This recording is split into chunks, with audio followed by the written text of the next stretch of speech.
I'm Tim McDermott from OSU Extension. We are going to be talking everything garlic on Extension Today.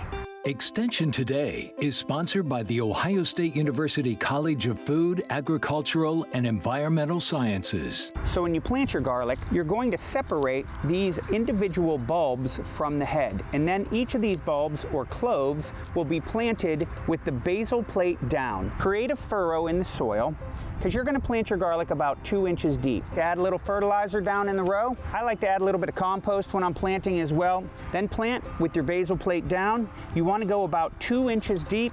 Each time you plant these, you're going to space your garlic cloves out about 4 to 5 inches, and you're going to space your rows about a foot apart. Then cover your garlic cloves up. Give your newly planted garlic a nice drink of water. I'm going to put mulch down over this a few inches deep, and what that's going to do is it's going to smother the weeds, and it's going to prevent that frost heaving that might damage the growing garlic.